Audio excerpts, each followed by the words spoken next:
I was scrolling on YouTube the other day and I came across a thumbnail on my homepage from a channel called Cubing for Everyone.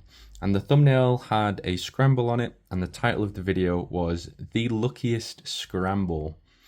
So without thinking, I grabbed my 3x3 and I performed the scramble because I wanted to see just how lucky it was before I watched the video. So I was sat there with my cube in front of me looking at it and I thought, this must be really great for white. But I'm an absolute idiot because we have the white and orange here and the white and blue here, which is actually the wrong way round. Let's say blue was in the correct place, orange would have to be here, or if orange was correct, blue would have to be here. And as soon as I thought, how am I going to do this cross, I realized how terrible it was. So when I flipped the cube over, I realized yellow must be the first layer in this scramble because we have 3 of the cross pieces already solved. And we also have 1 of the corners correctly solved. And then looking back to this line, we also have its corresponding F2L edge solved. So the next thing I did was I found the last edge piece here. And I figured, this is nice and easy. Let's do a D and let's do an R prime. And there's our cross solved.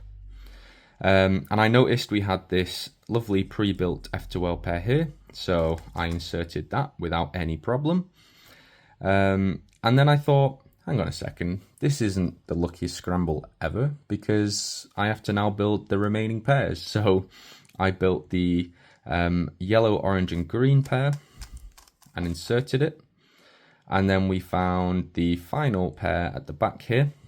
So I paired them up and stuck them in the back. Now we have a nice anti-sewn. And then we have a U-perm to finish off. So a pretty good scramble, but I wasn't convinced that it was the luckiest scramble in the world. I figured maybe I'd missed something. So I went back and tried again. I was almost certain that yellow was the correct first layer, and it is. What I actually missed the first time around was when I built the cross like this, I immediately went in and inserted this F2L pair. However, what I missed was the fact that we can actually put this in first.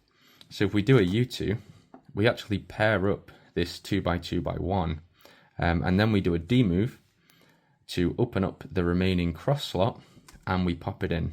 And lo and behold, we now have a double X cross rather than just an X cross.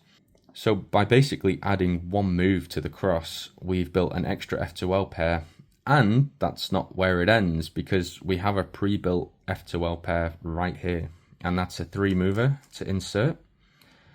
And that's not where it ends because we have another F2L pair set up as a 3 mover. And that's not where it ends because we also have an OLL skip, which means we just have a H-perm left to do.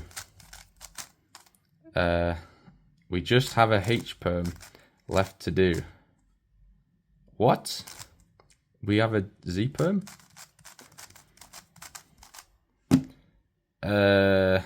Okay, well I guess even I can turn the luckiest scramble into a completely botched solve. It should be 16 moves, I just made it about 30 because I can't do a H-perm. I think the point that I was trying to make in this video before I botched that H-perm is that every single scramble has endless opportunities to do the correct or the wrong solution.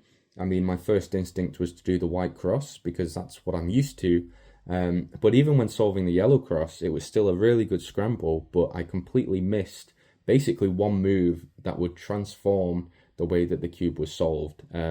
So I guess it's my way of saying, like, if you're not happy with your times, it's potentially because you're not solving particularly efficiently. And look ahead is really hard, and being able to think about, a double X cross while you're doing your cross inspection perhaps isn't the easiest thing in the world, but once you get to know the cube and you know your method inside out, you really can do anything with it. And it's really interesting to see how that 1 move that I missed the first time round made a huge difference to the solve, even if I can't do a H-perm.